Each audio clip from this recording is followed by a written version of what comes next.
A nossa aula de escola bíblica dominical costuma gravar e colocar depois ela disponibilizada para os nossos irmãos também. A gente mantém um canal e nesse canal são colocadas as aulas ali para que a gente possa depois rever alguma coisa que a gente não conseguir ver por aqui. E Ezequiel capítulo 47, versículo 1 ao versículo 12. Que Deus abençoe a vida do nosso pastor setorial, o pastor Davi Fonseca, com sua família, com toda a igreja, com todos os irmãos. Depois disso, me fez voltar à entrada à casa, e eis que saíam umas águas de debaixo do umbral da casa para o oriente, porque a face da casa olhava para o oriente, e as águas vinham de debaixo, desde a banda da direita da casa, da banda do sul do altar, e ele me tirou pelo caminho da porta do norte e me fez dar uma volta pelo caminho de fora, até que a porta exterior, pelo caminho que olha para o oriente, e eis que corriam umas águas desde a banda direita. Saiu aquele homem para o oriente, tendo na mão um cordel de medir, e mediu 1000 côvados, e me fez andar pelas águas, águas que me davam pelos tornozelos. E mediu mais 1000, e me fez passar pelas águas, águas que me davam pelos joelhos. E mediu mais 1000, e me fez passar pelas águas, águas que me davam pelos lombos. E mediu mais 1000, e era um ribeiro que eu não podia atravessar, porque as águas eram profundas, águas que se deviam passar a nado, ribeiro pelo qual não se podia passar. E me disse: viste, filho do homem? Então me levou e me tornou a trazer à margem do ribeiro. E tornando eu, eis que à margem do ribeiro havia uma grande abundância de árvores, de uma e de outra banda. Então me disse: estas águas saem para a região oriental, e descem a campina, e entram pelo mar, e sendo levadas ao mar, sararão as águas. E será que toda criatura vivente que vier por onde quer que entrarem esses dois ribeiros viverá? E haverá muitíssimos peixes, porque lá chegarão estas águas e sararão, e viverá tudo por onde quer que entrar esse ribeiro. Será também que os pescadores entrarão junto dele, desde o Engedi até Eglaim. Haverá lugar para estender as redes, o seu peixe segundo a sua espécie. Será como o peixe do mar grande, em multidão excessiva. Mas os seus charcos e os seus lamanceiros não sararão, serão deixados para a sala. E junto do ribeiro, à sua margem, de uma e de outra banda, subirá toda a sorte de árvore que dá fruto para se comer. Não cairá a sua folha, nem perecerá o seu fruto. Nos seus meses produzirá novos frutos, porque as suas águas saem do santuário, e o seu fruto servirá de alimento, e a sua folha de remédio. Agora eu convido a todos para nós irmos para o livro do Apocalipse. Peguem aí o Apocalipse, nós vamos para o último capítulo, capítulo de número 22. E nós vamos ler o texto no Novo Testamento. Ezequiel em o Antigo Testamento, Apocalipse em o Novo Testamento. É a mesma visão. Só que esta visão do Apocalipse é dada para um apóstolo, depois da revelação de Jesus Cristo. E a visão de Ezequiel é dada para um profeta, antes da revelação de Jesus Cristo. E isso é importante nós compreendermos, que nós temos a revelação em duas páginas. Uma página do Antigo Testamento e uma página do Novo Testamento. Uma antes da revelação de Jesus Cristo e outra depois da revelação de Jesus Cristo. E com isso a gente consegue fazer a interpretação do texto bíblico. Apocalipse capítulo 22. E mostrou-me o rio puro da água da vida, claro como um cristal, que procedia do trono de Deus e do Cordeiro. No meio da sua praça, de uma e de outra banda do rio, estava a árvore da vida, que produz 12 frutos, dando o seu fruto de mês em mês, e as folhas da árvore são para a saúde das nações. E ali nunca mais haverá maldição contra alguém. Nela estarão o trono de Deus e do Cordeiro, e os seus servos o servirão. E verão o seu rosto, e na sua testa estará o seu nome, e ali não haverá mais noite, e não necessitarão de lâmpada nem de luz do sol, porque o Senhor Deus os ilumina e reinarão para todo sempre. Agora voltem um pouquinho, Apocalipse capítulo de número 20.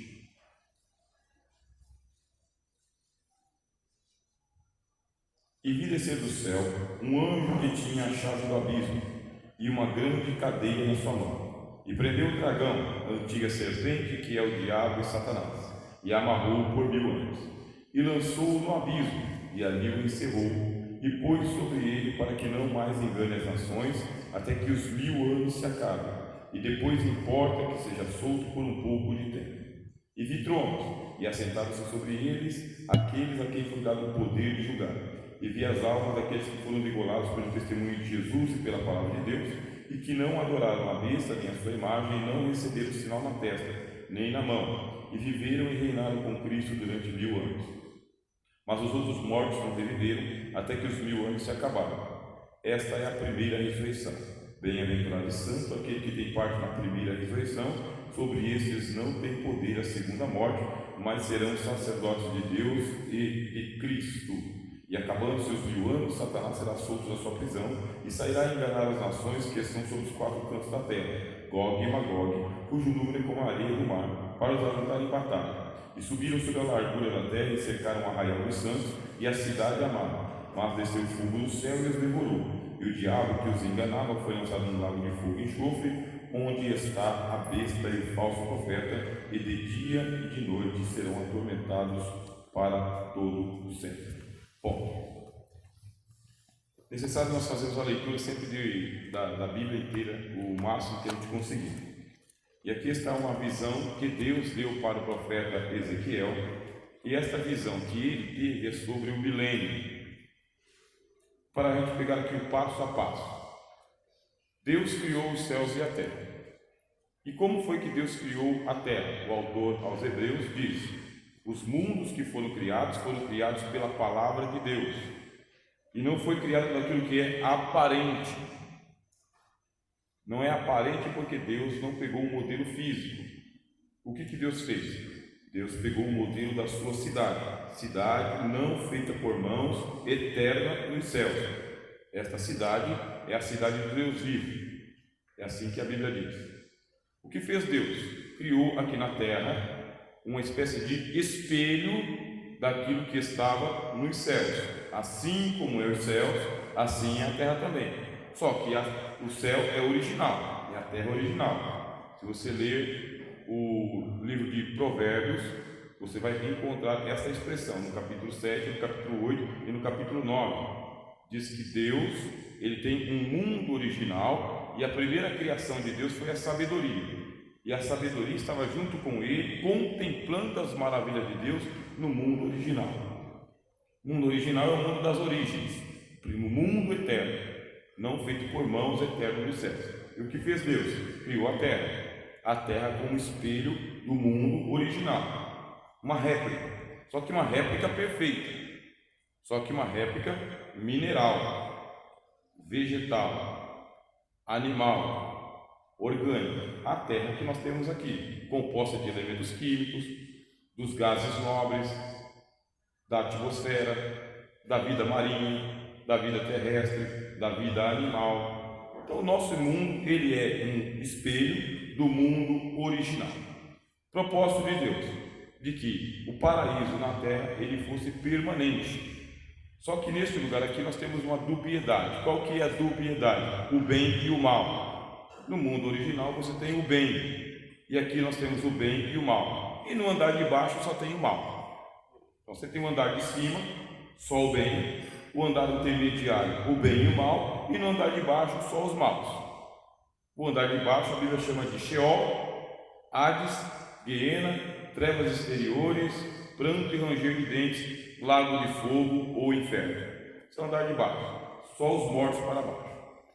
Aí o que aconteceu? O pecado veio ao mundo. Quando o pecado veio ao mundo, esse espelho ele foi quebrado. E consequentemente o mal veio ao mundo, o pecado veio ao mundo, a morte veio ao mundo. E aqui vem se processando toda a história da humanidade neste dilema entre o bem e o mal, até que veio o herdeiro de todas as coisas. O herdeiro é Cristo. O apóstolo Paulo, escrevendo aos Efésios, diz que Deus vai tornar a congregar em Cristo todas as coisas que estão desagregadas. Carta aos Efésios, capítulo de número 1. Deus tornará a congregar em Cristo todas as coisas que foram desagregadas, tanto as que estão nos céus, quanto as que estão na terra, até as que estão embaixo da terra. Cristo foi constituído juiz dos vivos e dos mortos. Ponto. Agora nós estamos no processo de salvação. O apóstolo Paulo, escrevendo aos Gálatas, capítulo de número 4, diz que chegou a plenitude dos tempos. Os tempos foram cumpridos. Os tempos todos foram cumpridos. E quando chegou a plenitude dos tempos, os tempos cumpridos, Deus enviou o seu Filho, nascido de mulher, à semelhança dos homens, nascido sob a égide da lei, a lei que ele entregou no Monte Sinai, para remir os que estavam debaixo da lei, debaixo da maldição. E chegando ele, fez a obra da salvação, teve a sua vida pura, imaculada, uma vida irretocável, nos entregou o Evangelho, abriu a porta da salvação e determinou que o Evangelho seja pregado até a consumação dos séculos. Para consumar esses séculos, está faltando acontecer o surgimento do anticristo. Esse anticristo, ele é uma personagem bíblica, profetizada e esperada. Esperada por quê? Por causa que ele vai ser o grande juízo de Deus sobre o mundo caído. Todas as vezes que se levantou aqui um antípoda de Deus, é um julgamento que Deus mandou sobre o mundo. Antípoda é aquele que é usado como uma espécie de instrumento, um chicote na mão de Deus, para poder chicotear o mundo perdido. Assim aconteceu com o Império Assírio, assim aconteceu com o Império Babilônico, assim aconteceu com o Império Médio-Persa, com o Império Grego, com o Império Romano e outras nações. Sempre existem esses antípodas, aquele que se levanta contra tudo que se adora ou se chama Deus. Esses antípodas, eles têm uma megalomania de serem adorados. Eles querem ser adorados junto com o sol, com a lua, com as estrelas, com os deuses. É uma coisa que está neles. Isso é colocado neles por quem? Pelo diabo. Embora esses antípodas sejam instrumentos de Deus, quem opera neles é o diabo, Satanás. Por último, vai chegar o anticristo. Esse anticristo, ele realmente vai ser o mais perverso de todos, de acordo com as profecias. O profeta Ezequiel descreve ele como tendo assim uma aparência de uma fera, um animal feroz. O Apocalipse descreve ele também como sendo uma fera e ainda com o dragão dando todo o poder e domínio para ele. E nós estamos vivendo o mistério da injustiça. Vocês veem quão facilmente os ímpios eles fazem as suas impiedades a céu aberto, a câmeras abertas, falam o que querem, dizem o que querem e parece que não tem nada que os barre. Por quê? São fortalecidos pelos demônios, são fortalecidos pelo diabo. É assim para que haja a consumação dos séculos. Terminado o governo do anticristo, como que termina? Paulo, escrevendo aos Tessalonicenses, diz: termina assim: o Senhor o desfará pelo esplendor da sua vinda, pelo sopro, pela espada que sai da sua boca.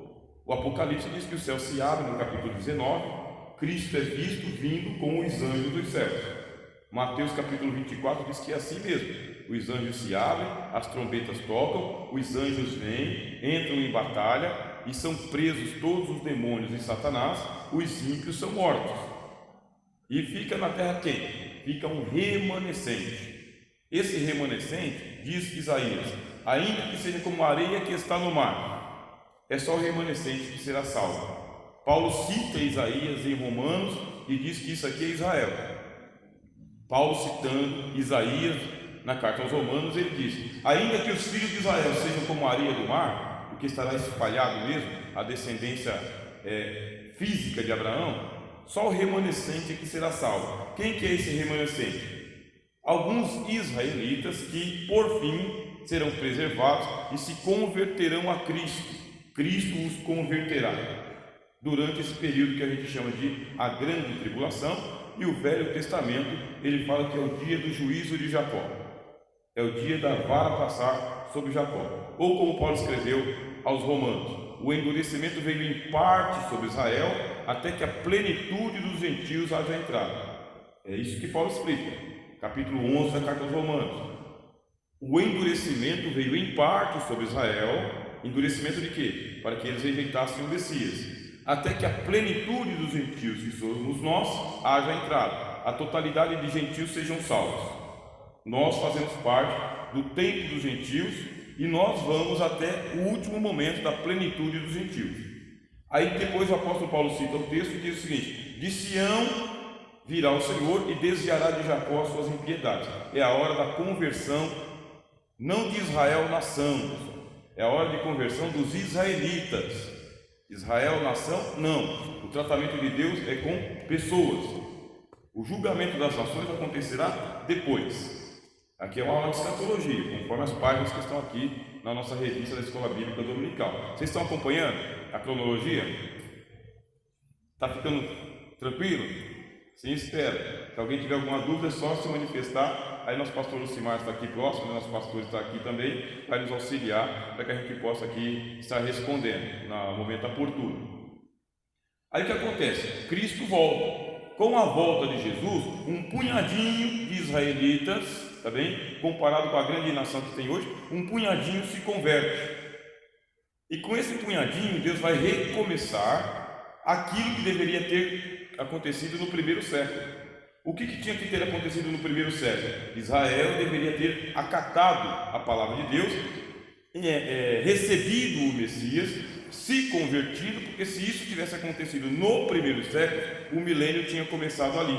O reino de Deus na terra tinha começado ali, literalmente.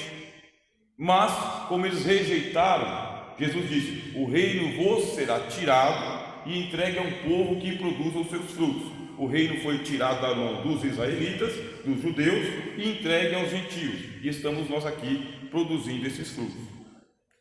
Por fim, Deus retoma o plano com os israelitas.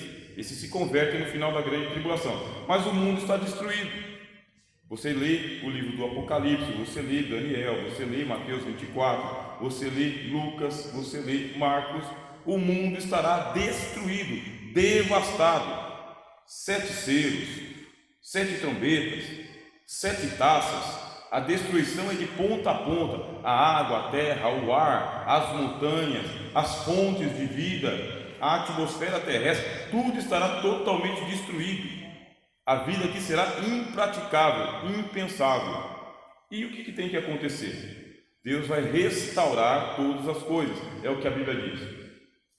Primeiro sermão do apóstolo Pedro, depois do Pentecostes, ele disse: o céu vai conter Jesus até o tempo da restauração de todas as coisas. Você pode ler lá Atos dos Apóstolos, capítulo de número 2, capítulo número 3, capítulo número 4. Os céus vão conter Jesus, segurar Jesus até o tempo da reconstrução de todas as coisas, ou da restauração de todas as coisas. No dia da ascensão, quando Cristo foi aos céus, Deus disse para ele: assenta-te à minha direita, até que eu haja colocado todos os teus inimigos por estrado dos seus pés. E assim está Cristo, como sumo sacerdote nos céus, fazendo a obra da salvação, derramou o Espírito Santo e começou o cumprimento das profecias, chamando povos de todas as línguas, nações, etnias, todos, o mundo inteiro, à revelia do inferno, quer dizer, contra o inferno, a revelia do mal, encontrando todas as ovelhas perdidas que estão pelo mundo, e chamando-os e agregando. Na hora da despedida, na hora de ir para casa, aonde vão? O autor aos Hebreus, capítulo de número 12, diz: vão para Jerusalém Celestial. O que é a Jerusalém Celestial? É a antecâmara do paraíso. Isso que é a Jerusalém Celestial. É a antessala do paraíso. Por quê? Porque o paraíso está no terceiro céu. O paraíso será inaugurado e aberto no capítulo 21 de Apocalipse, depois do julgamento das nações, depois do grande trono branco. Aí abre-se o céu original, aquele que eu acabei de falar para vocês aqui, o mundo original, o mundo primário, o primeiro. Aí vai se abrir. Por enquanto, nós vamos para a Jerusalém Celestial, que é já a antecipação do paraíso. Mas o que falta? Falta ainda a ressurreição dos mortos e o arrebatamento da igreja. Quando que isso acontece? Quando o Senhor Jesus voltar. Cristo voltando, a igreja dos vivos será arrebatada e a igreja dos mortos ressuscitados. Aí todos nós juntos, numa só comitiva, iremos ao encontro do Senhor dos ares, Cristo descendo e nós indo encontrar com o Senhor. Nesse encontro com o Senhor Jesus, é preparada a comitiva para a volta. Quando ele voltar, a destruição do mundo já vai estar completada. O anticristo e o falso profeta, a Bíblia diz, serão lançados vivos no inferno, vivos no lago de fogo, não vão passar nem pelo trono branco. Esses dois, de tão piores que são, eles já nascem assim para irem diretamente para o lago de fogo, sem julgamento final. Mas o diabo será colocado num abismo, num lugar de trevas, fora do alcance, e Deus fará a restauração deste mundo, tal qual era no princípio. No princípio criou Deus os céus e a terra era sem forma e vazia. Como será no início do milênio? A terra ficará sem forma e vazia. A morte terá devastado o mundo, de ponta a ponta. A morte terá feito o papel dela. Você pega o Apocalipse, capítulo de número 6, você abre os 4 selos, aí o primeiro selo é um cavalo branco, depois vem um cavalo vermelho, depois vem um cavalo preto, depois vem um cavalo verde e amarelo. Acredita que tem um cavalo verde e amarelo lá? É um cavalo desbotado, clorado, como se o cloro tivesse caído na roupa e desbotou a roupa. Cor da morte, cor de uma pessoa quando morre, ela não vai ficando assim, esverdeada, azulada, amarelada. Aí diz que esse cavalo verde e amarelo, ele é chamado de Hades, é o cavalo da morte, é o cavalo que passa devastando o mundo. Vai devastando o mundo, uma terça parte aqui, uma quarta parte lá, uma terça parte lá. O mundo vai ficando com mortos espalhados de ponta a ponta. Não dá para enterrar os mortos, não dá para enterrar da quantidade de pessoas que são mortas pelas pragas que estão escritas no livro chamado Apocalipse. E quando Cristo voltar, esses mortos estão espalhados sobre o mundo ainda. E diz as profecias que por um período de 7 meses, aí a gente pode até apresentar uma interpretação no pé da letra, por um período de 7 meses, se procederá com o sepultamento desses mortos. Tem que ser sepultados, o corpo tem que ir para a sepultura. E ao lado desse sepultamento dos mortos, diz que vai acontecer a restauração do mundo, tal qual era no princípio. Começa Deus com aquela recriação. O que ele fez? Disse Deus: haja luz, e houve luz, e viu Deus que a luz era boa. Haja uma expansão, e houve uma expansão. Quer dizer, Deus começa a restaurar. Vocês lembram que vocês já leram na Bíblia de que o sol não dará a sua luz, e a lua se tornará vermelha como o sangue? Por quê? Por ocasião da volta do Senhor Jesus, essa atmosfera aqui, ela acabou. Algum fenômeno vai acontecer no céu e na lua, e no sol e nas estrelas, porque diz que até as estrelas sairão abaladas do firmamento. Há uma praga que fala de uma chuva de granizo sobre a terra, ou de meteoritos sobre a terra. As potências dos céus serão abaladas por ocasião da volta de Jesus, e o mundo vai estar em escuro. O que diz o livro do profeta, acho que Sofonias, se eu não me engano? Não será nem de dia, nem de tarde, nem de noite. Não dá para saber se é de manhã, de tarde ou de noite. Houve alguma mudança no relógio da terra por ocasião da volta do Senhor Jesus. O mundo está devastado, devastado. Volta Cristo, acende a lâmpada, restaura a atmosfera terrestre, faz a expansão novamente. Mais uma vez ele sara a terra inteira, e ele vai sarar os mares, sarar as represas, sarar os rios, restabelecer a vida do jeito que ela era no princípio. O mundo volta ao ponto zero de Gênesis capítulo 1, quando ele criou os céus e a terra, e o mundo volta ao ponto zero do pós-dilúvio, quando o dilúvio veio e lavou a terra, e Noé desceu da arca e começou tudo do zero de novo. Mais uma vez Deus vai fazer isso aí com a volta do Senhor Jesus no final da grande tribulação. Acompanharam até aqui? A cronologia está batendo? Está esclarecendo, minhas irmãs?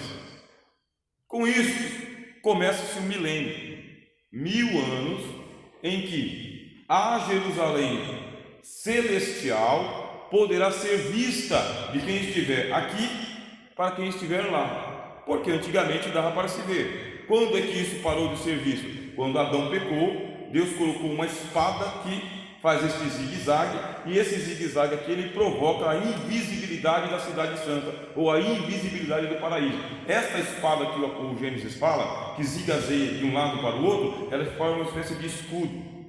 um escudo de invisibilidade. Não dá para ver o paraíso porque ele foi ocultado da vista dos homens.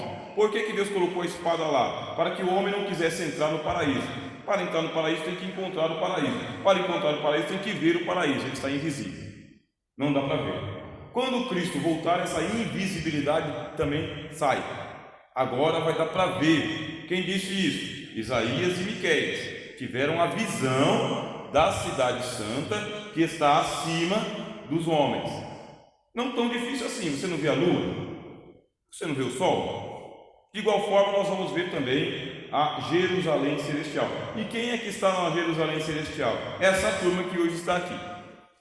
Como diz o autor dos Hebreus, já chegamos na Jerusalém Celestial. Nós já estamos lá. Mas naquele dia, nós seremos vistos.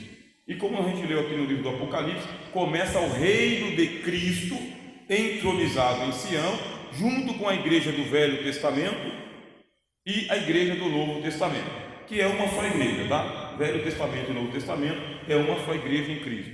Bom, quem que vai estar junto com o Senhor Jesus, lado a lado? Os apóstolos e os patriarcas.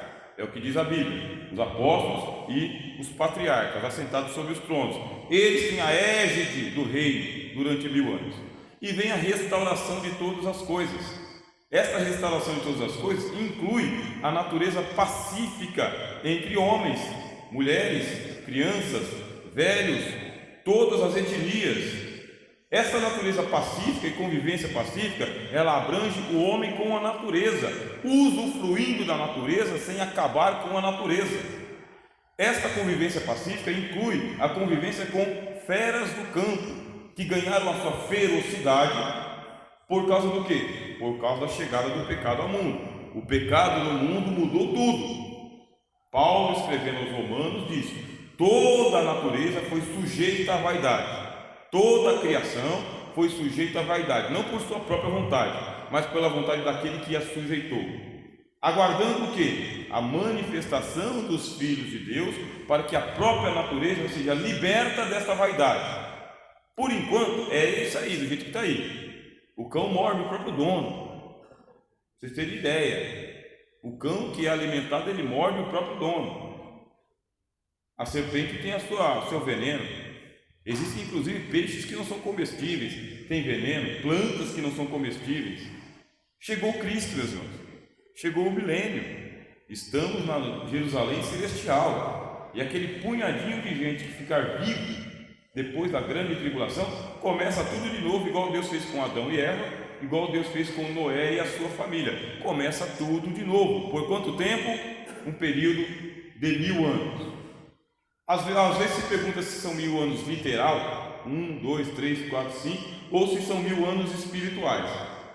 Aí tem essa discussão. A gente fica com a interpretação mais literal possível. É uma das regras da hermenêutica, tá bem? A regra da hermenêutica é o seguinte: interprete a Bíblia o mais simples possível, se isso for possível. O primeiro sentido é o mais tranquilo. Se dá para interpretar 1000 anos literalmente, interprete literalmente.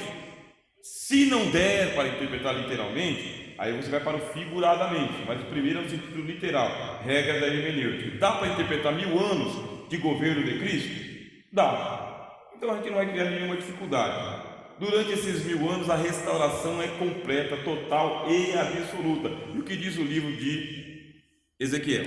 Ele fala sobre este rio. Da onde que o rio procede? Versículo 1. Depois disso, me fez voltar à entrada da casa. Olha só, a entrada da casa. E eis que saíam umas águas de debaixo do umbral da casa para o oriente, porque a face da casa olhava para o oriente, e as águas vinham de debaixo, desde a banda direita da casa, da banda do sul do altar.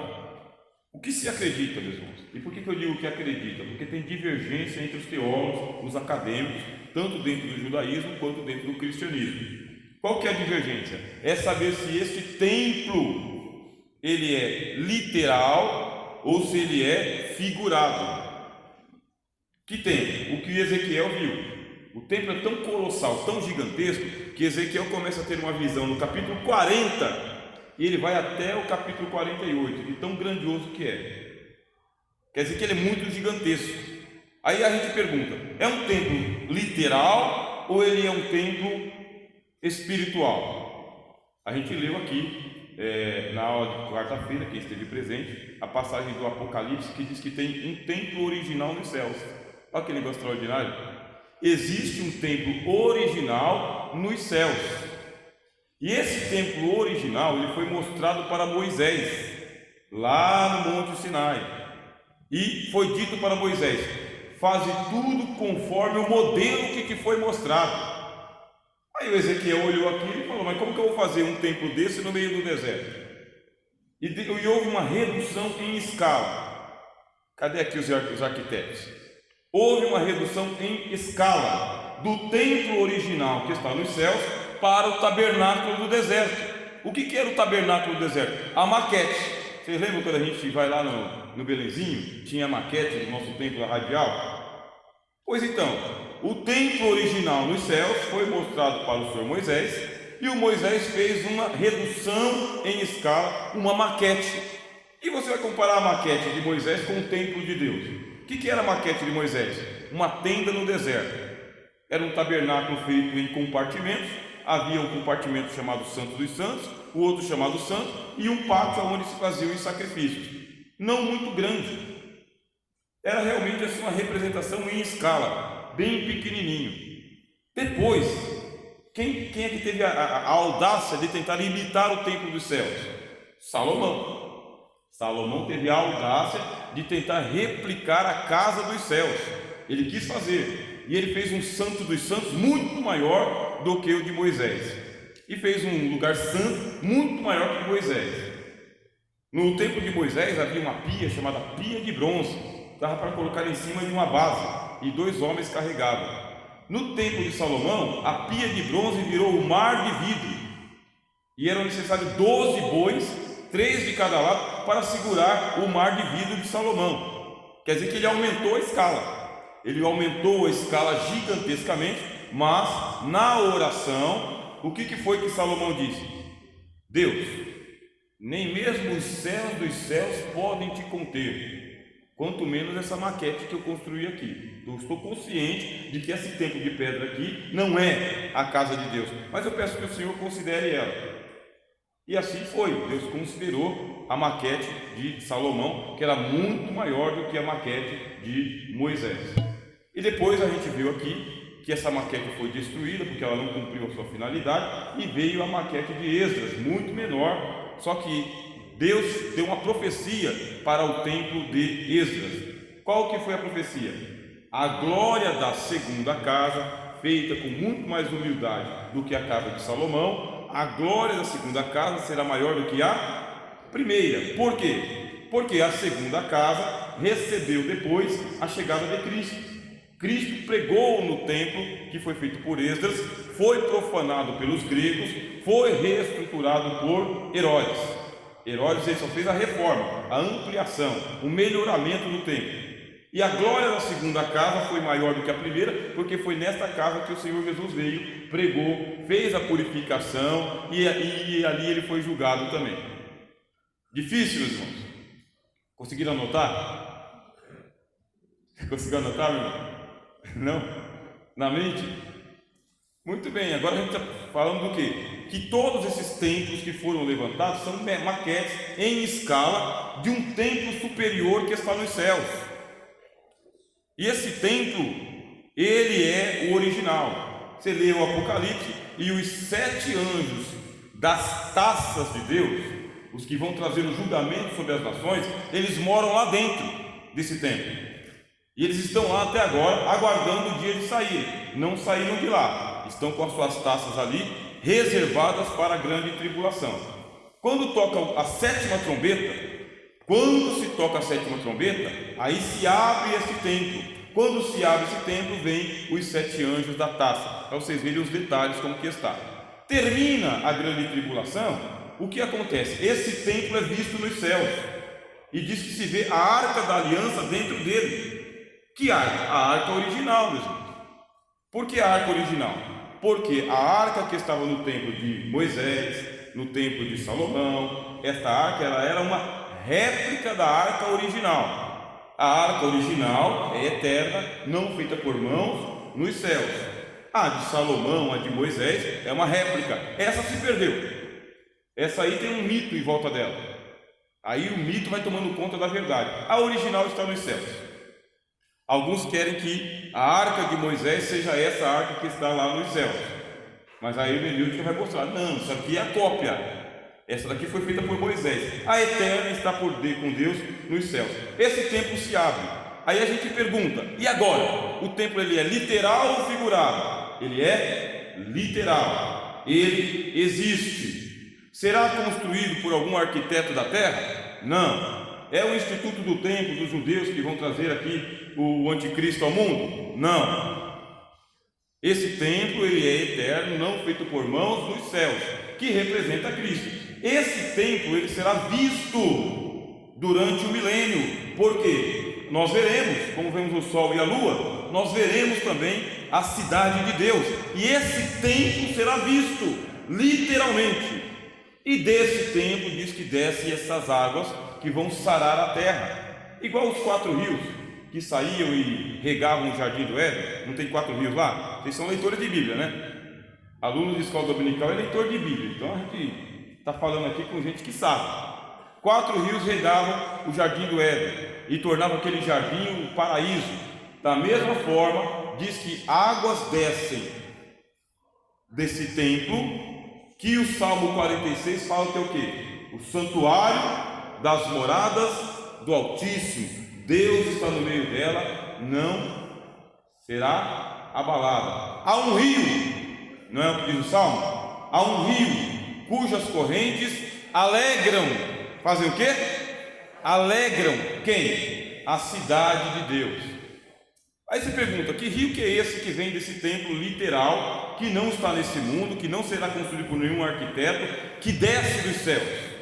Ele desce. Aí ele desce como? Ele fica sobre a Jerusalém terrestre. É o que diz Isaías e é o que diz Miqueias. A casa do Senhor será estabelecida no cume dos montes, e de lá sairá a lei, e de Jerusalém a pregação da palavra do Senhor. Durante o milênio vai nascer muita gente. Por quê? Porque a morte ela vai ser restrita. A morte durante o milênio ela acontece, mas ela não acontece por assassinato, por acidente, por tragédia, à torta e à direita. O que diz as profecias? Que os velhos cumprirão os seus dias. Os velhos cumprirão os seus dias. Velhos de quanto? Aí ele diz: os dias do meu povo serão como os dias da árvore. Quanto tempo vive uma árvore hoje com o pecado no mundo? Tem árvores de 1000 anos hoje. Existem árvores, carvalhos mesmo, que têm aí 1000 anos de idade. Os dias do meu povo serão como os dias da árvore. Portanto, a gente sabe que durante o milênio, morte é uma coisa que não acontece à torta e à direita, por nada. Durante o milênio, diz o profeta Isaías, a pessoa de 100 anos será considerada como uma criança de peito, uma criança que se amamenta. Uma pessoa de 100 anos será como se fosse um menino desse aí, de 11, 12 anos, 7 anos de idade. Para vocês terem ideia, né? Só ideia que dá para a gente ter, né, pastor? Não dá para saber na carne, né? Mas a velhice não acontece durante o milênio. E durante esses 100 anos, diz a Bíblia, esses velhos, né, que não serão velhos, serão adolescentes, eles estarão ainda na minoridade, serão de menor, isto é, o erro deles não vai ser contado, eles serão corrigidos. Mas o que diz o livro do Apocalipse? Cristo regerá com vara de ferro. Quer dizer, a lei sai de Sião, o templo, de Jerusalém sai o ensinamento do Senhor. Nós somos representados na parábola das minas. Cristo contou a parábola das minas e disse: a um foi dado uma mina, ao outro foi dado 2 minas, e ao outro foi dado 4 minas. Aquele que recebeu uma mina fez 2, o que recebeu 2 fez 4, fez 4 fez 8. Aí ele disse: escuta, você que tem uma mina só vai dominar sobre uma cidade, mas você fez 2 cidades para você. O senhor tinha 4, fez 8, domina sobre 8 cidades. E o senhor que tinha 5 fez 10 sobre 10 cidades. Pega aquele que tinha 1 e não fez nada e dá para aquele que tem 10. Ao que tem será dado e terá em abundância, ao que não tem até o que tem será tirado. Cristo revelou como será durante o milênio. Nós reinaremos com Ele sobre as pessoas. Então a lei que vai ser entregue, que é o Evangelho, será praticado naturalmente. O Evangelho será pregado facilmente, anunciado facilmente, praticado facilmente. O Evangelho ele é fácil de ser praticado. O que impede a gente de praticar o Evangelho é a natureza do pecado. Que a gente dá um lugarzinho para o diabo aqui, um lugarzinho para a carne lá, aí fica difícil, o Evangelho fica pesado. Mas, se você der lugar para o Espírito, o Evangelho fica fácil. Durante o milênio, vai ser fácil a prática do Evangelho, da lei de Deus. Nós vamos estar aqui para garantir, e as crianças irão até 100 anos de idade, aprendendo. Quando que começam a vir as primeiras restrições e punições? A partir dos 100 anos. Aí já não é mais criança, igual a maioridade de hoje, né? Vai até os 11 e 12, depois dos 12 e 13 a gente já começa a apertar um pouquinho mais. Dos 18 fica mais difícil ainda. Igualmente no milênio, por 1000 anos será assim. E esse rio que está descendo dos céus, ele é o quê? Esse rio não pode ser outra coisa senão o Espírito Santo. Quem foi que disse isso? Cristo. Aquele que crer em mim, como dizem as Escrituras, rios de água viva fluirão do seu ventre. Dizendo ele a respeito do Espírito Santo que nos seria dado. A descida do Espírito Santo é representada por este rio que vem desta cidade. Mas não somente o Espírito Santo, existirão águas curadoras aqui no mundo mesmo, águas literais. Os rios serão curados, as represas serão curadas, os mares serão curados. Aqui literalmente vai ser uma vida muito boa, mas esse rio representa a descida do Espírito Santo e diz sobre todo mundo, e todos aqueles que receberem o Espírito Santo serão curados, sarados. Por onde esse rio passar, a vida chega. Por onde esse rio passar, a espiritualidade chega, o poder de Deus se manifesta. Quando você tem o Espírito Santo e o Evangelho, não é difícil agradar a Deus. Agora, sem Espírito Santo e sem Evangelho, ninguém consegue agradar a Deus. Ponto, meus irmãos. Alguma pergunta? É uma sala um pouco diferente, né? Mas de repente você quer fazer uma pergunta de onde está, ou uma colocação.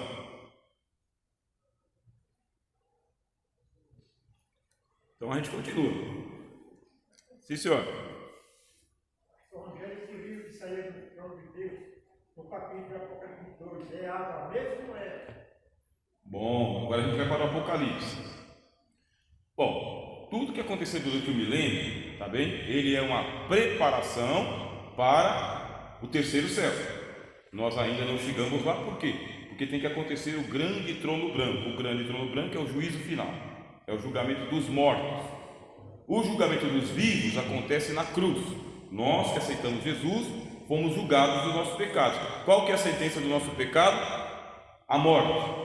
Mas como Cristo, ele não é dispenseiro da morte, Cristo, ele é o dispenseiro da vida. O que fez Cristo? Ele nos perdoou dos nossos pecados, nos purificou e nos livrou da ira vindoura. Quando que é a ira vindoura? O grande trono branco. Lá é a ira vindoura. Ele nos livrou da ira vindoura. Quem está em Cristo, nova criatura é, as coisas velhas já passaram e tudo se fez novo. Acabou a dispensação do pecado para nós. Nós não respondemos mais ao pecado, nós respondemos ao Evangelho, respondemos a Cristo. Nós não vamos para o grande trono branco. Nós já passamos por ele. Quando que a gente passou por ele? Quando fomos para a cruz, como diz o hino 15.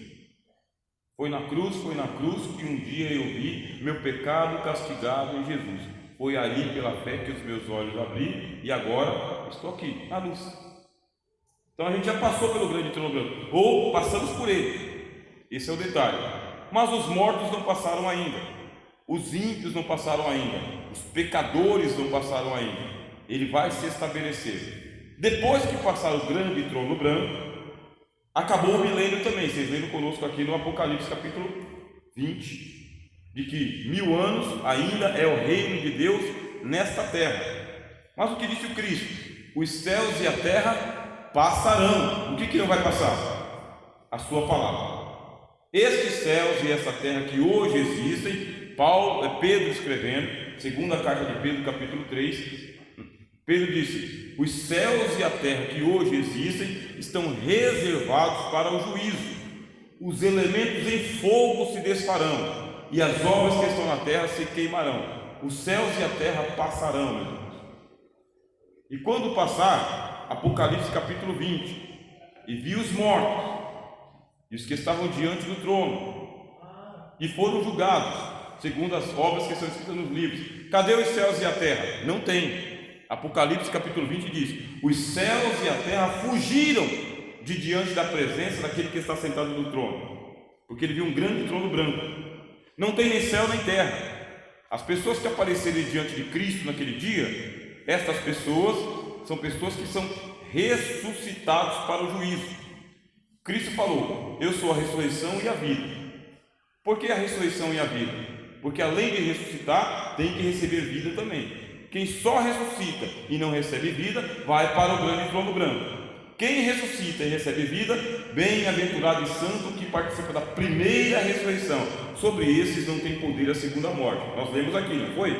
Quando que acontece a primeira ressurreição? A partir da ressurreição de Jesus. Ele garante a nossa ressurreição. Quem participar da primeira ressurreição não vai entrar em juízo, passou da morte para a vida. Quem não participou da primeira ressurreição vai para diante do grande trono branco. E ali os mortos são julgados. E o que diz a Bíblia?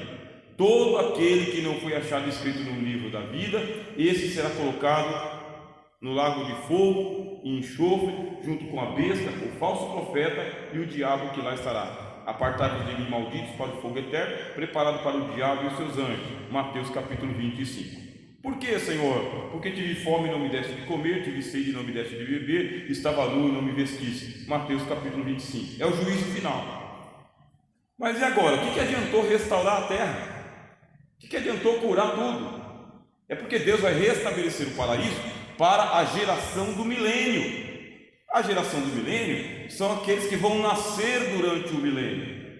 Qual o detalhe? Não tem diabo no mundo, não tem demônios no mundo. Quem é que está no mundo? Cristo e a sua igreja estão na Nova Jerusalém, na Jerusalém Celestial. E quem mais? Aqueles que nascerem durante o milênio. Esses que nascerem durante o milênio, eles não terão experimentado o que nós experimentamos hoje, que é esse dilema com os demônios no mundo. O pecado ainda existe, mas, como vocês viram, já não tem a mesma violência, porque falta o tentador, meus irmãos. O tentador, os demônios, eles incitam as pessoas ao pecado, eles impulsionam as pessoas ao pecado, eles fazem a grande rebelião dos homens contra Deus.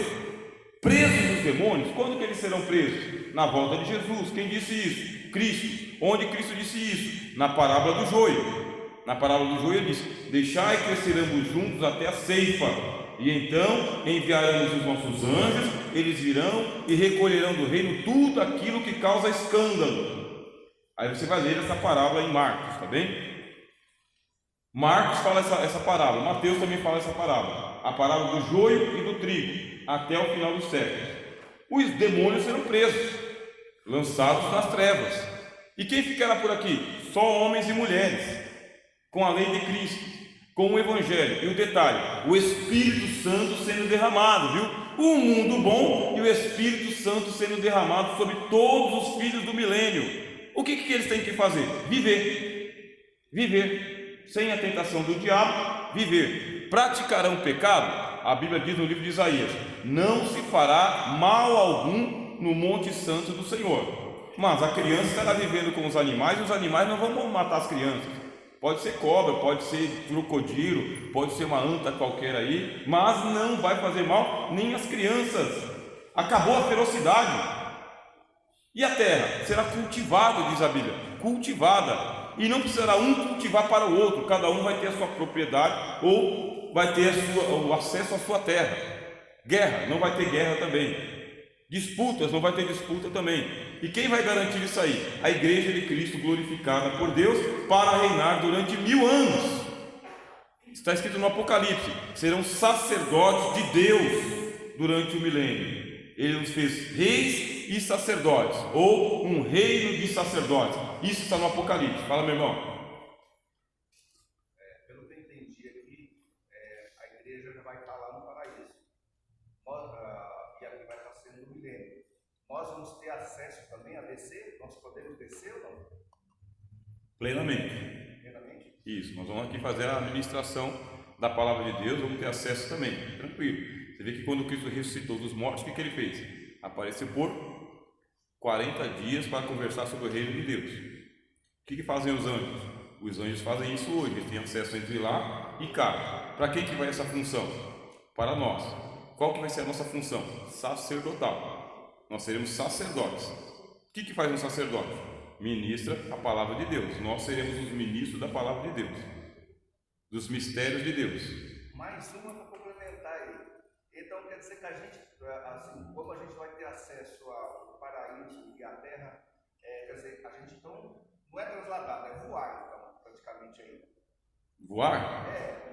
O anjo, quando ele vem do céu para a terra, eu entendo que ele tem, vamos ver,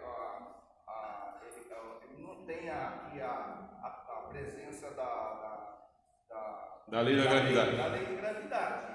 Para isso aqui não existe nada. Ele tanto faz como está aqui, como lá do outro lado da terra, ele tem acesso e vai para qualquer lugar. Isso também vai ser para nós? Vai ser para nós também. Né? Esse livre acesso vai acontecer. Você vê que isso aconteceu com quem? Aconteceu com Filipe. Filipe, ele estava num canto e ele foi parar em outro canto, trasladado. Foi trasladado de um canto para o outro. O mesmo vai acontecer. Esse poder, essa autonomia vai ser dado aos santos para ministrar o sacerdócio.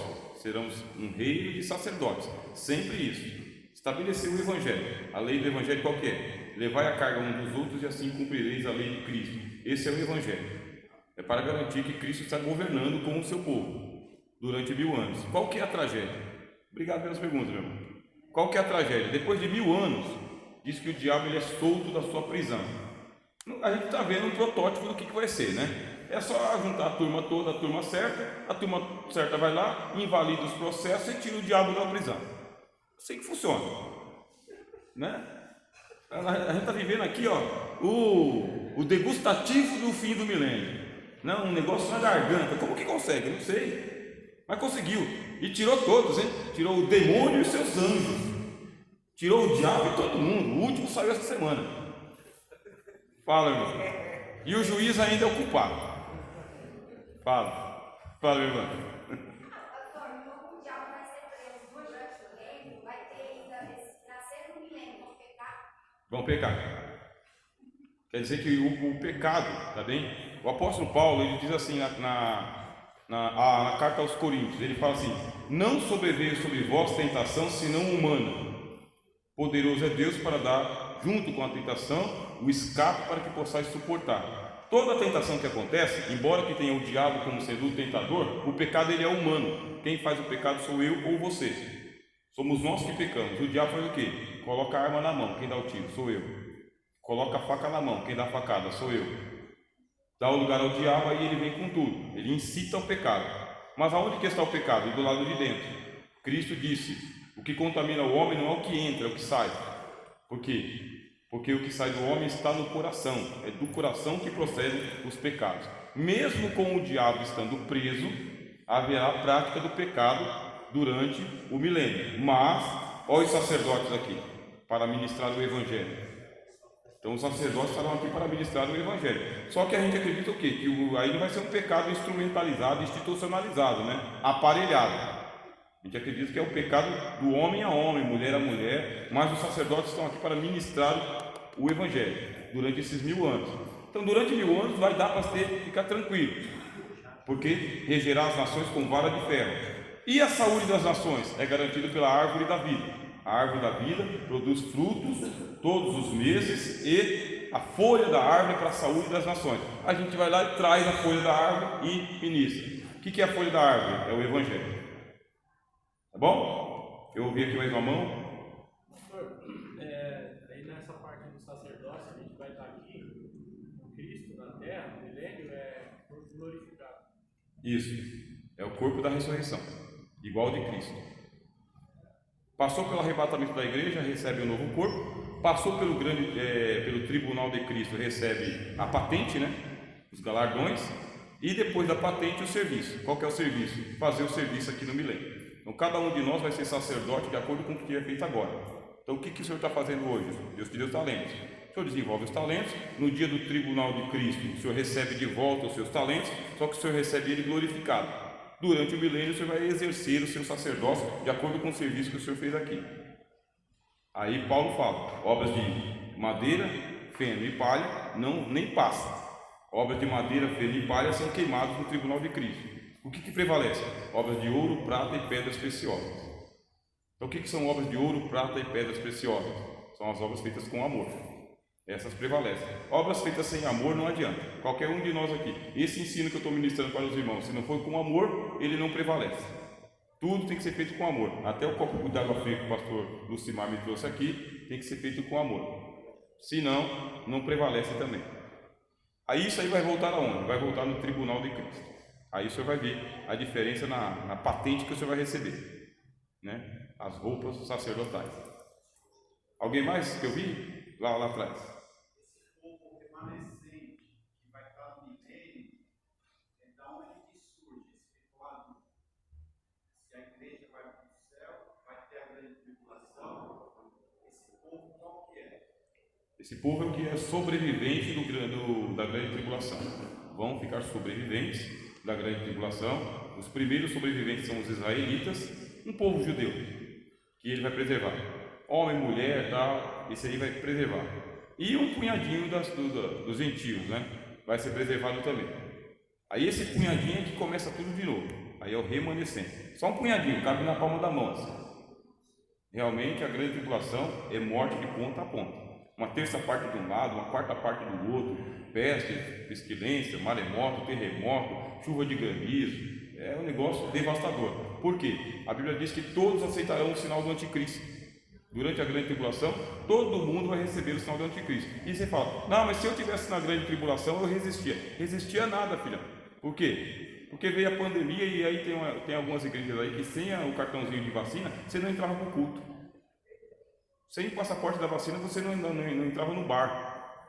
Então a gente tem que ser preservado da grande tribulação, porque quando ela vier, ou você tem essa que não vai ser uma caderneta de vacina, vai ser uma outra coisa, ou então vai acabar adorando ao anticristo, ou então ser morto. Aí vai ser morto pelo anticristo, a besta que sobe do abismo, mata todo mundo. Melhor dos mundos, meu irmão, é arrebatamento da igreja. Melhor dos mundos é subir, é não participar desse momento aí. O mais difícil dos mundos é participar dos mártires, né? Porque os mártires terão que ser mortos. E que a gente já percebeu é que a crueldade do anticristo é assim. Ele não mata as pessoas de imediato, né? Põe no paredão e fuzila. Ele joga na cadeia e deixa lá apodrecendo sem comida, sem nada, de solidão, de desgosto. É assim que faz, joga para a Sibéria. O anticristo vai matar todo mundo de desgosto, de raiva, de tédio, de depressão. Melhor dos mundos é não, né? Respondido? Minha irmã. Então, o que o irmão já falou aí, eu me senti como se eu estivesse entrando já na Jerusalém. Glória. Mas eu gostaria de fazer assim uma pergunta para o irmão. Tem aqueles dois lados, um que quer ficar para cá, o outro para lá. Nós já estamos sendo já julgados ali, já estamos ali só para a gente poder receber aquilo que a gente fez, né? A gente tem que prestar atenção nessa obra aí que foi de papai, a madeira e o ferro, né? Isso aí. E aí eu comecei assim, eu viajo assim muito, sabe, pastor? Eu viajo muito, e eu comecei a pensar, como seria? Então dá vontade para a gente pensar a maneira como o apóstolo Paulo, a apóstolo Paulo falou, disse assim, tempo por certo, que esse tempo presente agora não são para comparar com a glória que nós vamos ser revelada. Então aquilo que não subiu para cá e nem desceu, está preparado para quando, meus queridos irmãos? Para aquele grande dia. O que é que nós temos que fazer, pastor? Permanecer fiel. Porque ele prometeu para nós essa linda cidade. Ele vai mostrar tudo para nós. Para quê, pastor? A gente tem que ter curiosidade. E tudo que a gente fizer é pensar que essa cidade nós vamos habitar nela. Então, sabe o que eu vou fazer para o Senhor? Eu vou orar mais para o Senhor, para Deus abrir mais a sua mente. Para o Senhor poder abrir esse computador aí, a sua mente, e falar para nós, para acordar, para dizer assim, Jesus está voltando.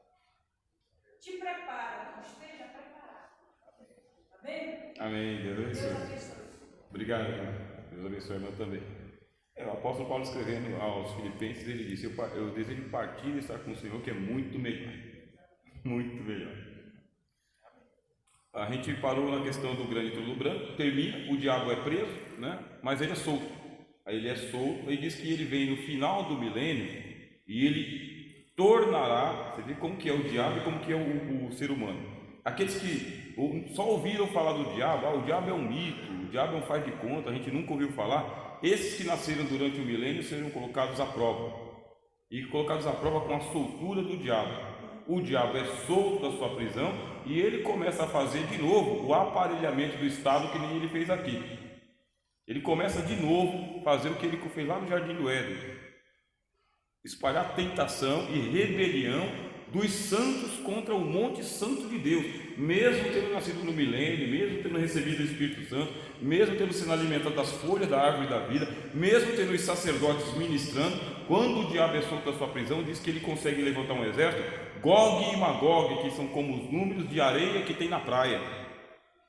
Ele vai fazer uma rebelião no final do milênio dos santos que nasceram durante o milênio, que não participaram da grande tribulação, desses aí contra a Jerusalém celestial. Vai conseguir fazer isso. Pastor Franco, o senhor levantou a mão? Rogério, eu cresci no Evangelho ouvindo que no céu só vai ser aleluia e glória a Deus, aleluia e glória a Deus, aleluia e glória a Deus. Eu sei o que acontece na terra. Nós sabemos, todos nós, o que acontece na terra. O que é que eu vou poder fazer no céu? Além de glória a Deus e aleluia. Eu já sei mais ou menos a resposta, mas para alguns irmãos também, para nós aqui, o que é que nós vamos poder fazer no céu? Nos céus? Bom, no céu tem trabalho, né? Tem trabalho pronto para ti, cristão. Meu pai trabalha até agora, eu trabalho também, e vocês entraram no trabalho dele. Aquele céu de mato verde, cachoeira, aquilo ali é no espiritismo. Tem do espiritismo. Flor, tudo da adventista. Todo mundo então, sentado sem fazer nada, aquilo é... Não existe. Do segundo de Jeová. A diferença é que no céu a gente vai trabalhar, mas não vai ter o cansaço, né? Mas continua trabalhando. É o que a Bíblia diz claramente, né? Bem-aventurado e santo aqueles que dormem no Senhor, e as suas obras os seguem. As suas obras os seguem. Reina tu sobre 10 cidades, reina tu sobre 8 cidades. Quer dizer, a coisa continua, mas continua em outra dimensão, em outra esfera, por todos os séculos dos séculos. Ou, como diz o Apocalipse, os remidos seguirão o Cordeiro para onde quer que ele vá. Então, para onde quer que o Cordeiro vá, nós vamos também, seguindo o Cordeiro. Na casa do meu pai há muitas moradas, então vou preparar-vos lugar. Quer dizer que até Cristo nos céus está trabalhando muito.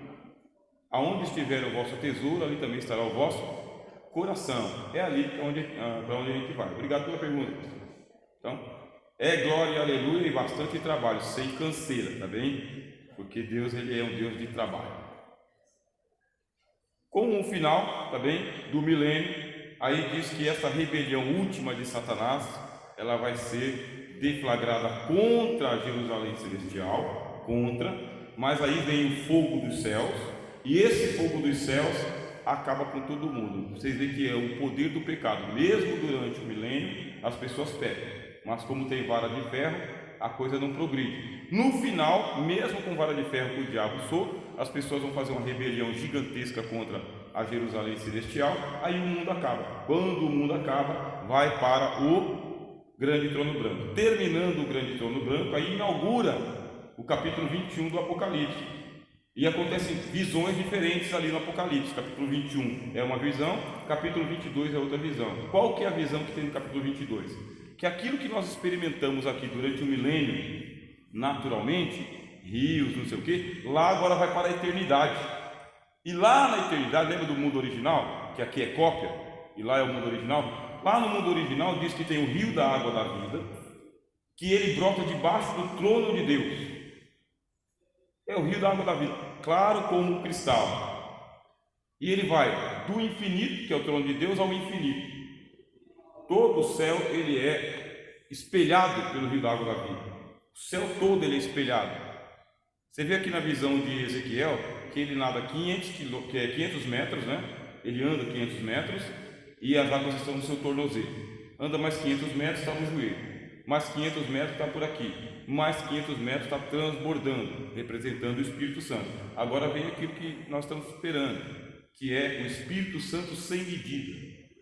Se tem algo que a gente tem plena certeza de quando a gente chegar em casa, é a plenitude do Espírito Santo em cada um de nós. Hoje vemos em parte conhecemos e em parte profetizamos. Quando vier o que é perfeito, isso que é em parte passará. 1 Coríntios capítulo 13. Hoje vemos por espelho, em enigma, e naquele dia a gente vai ver sem embaraço nenhum. Naquele dia o Espírito Santo vai tomar cada um de nós aqui. Aquele que fica escandalizado quando uma pessoa é tomada pelo Espírito Santo, que parece estar tomando um choque de 330, quando a gente chegar em casa, meus irmãos, que o Espírito Santo tomar conta, alegria abundante, absoluta, total e completa, meus irmãos. É muita alegria. Por isso que carne e sangue não podem herdar o reino de Deus, a gente não aguentaria.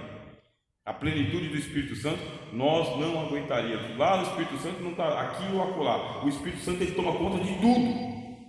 É a presença dele. É tão gigantesca a glória do Espírito Santo nos céus, que os querubins estão lá desde todos os séculos dizendo a mesma frase e não param, que eles não conseguem dizer outra coisa. Santo, santo, santo é o Senhor dos exércitos. Toda a terra está cheia da sua glória. Quem não sente a santidade de Deus quando chegar em casa? E outro mistério que está lá, que diz que tem a árvore da vida, e a árvore da vida de uma e de outra banda do rio, levantando assim a sua copa sobre o rio da água da vida, formando uma espécie de túnel do amor, né? A árvore da vida, e diz que produzindo fruto todos os meses, com muita saúde. E esse aqui é uma descrição dos céus para nós, que não vimos e nem ouvimos e não subiu em nosso coração. É uma visão que teve. Você vê que o milênio vai espelhar o que é o paraíso e ainda não vai convencer as pessoas. O paraíso de Adão espelhava e se perdeu, mas esse aqui não se perde, porque lá não há pranto, nem choro, nem dor, nem luz e nem noite. Infartava de alegria. Não vai dar para infartar, meu. Não, corpo espiritual.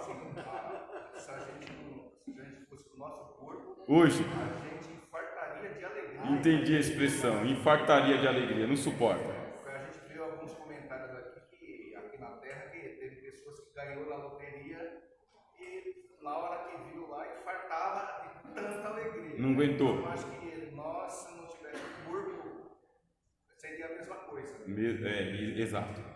Porque se fosse fazer uma plenitude da plenitude aqui, carne e sangue não é do reino de Deus. Convém que isso que é mortal se revista de imortalidade, isso que é incorruptível se revista de incorruptibilidade. Porque senão não aguenta. Então, ganhar o céu é mais do que a loteria. Todos nós, infinitamente, todos né? nós seremos presos. Infinitamente, né, meu Deus? Então que o Senhor Deus nos dê a graça e a paz para que a gente possa, né, das palavras que a gente está tendo aqui, ter isso aqui como a esperança, né? A esperança da glória. Como disse o apóstolo Pedro, sabendo, pois, que há de padecer todas essas coisas, que pessoa vos convencer em santo trato e piedade, aguardando os novos céus e a nova terra, nos quais habita a justiça. Que Deus nos preserve, tá bem? Deus abençoe, obrigado pela atenção dos irmãos e pelas orações em nome de Jesus. Pastor Lucimar.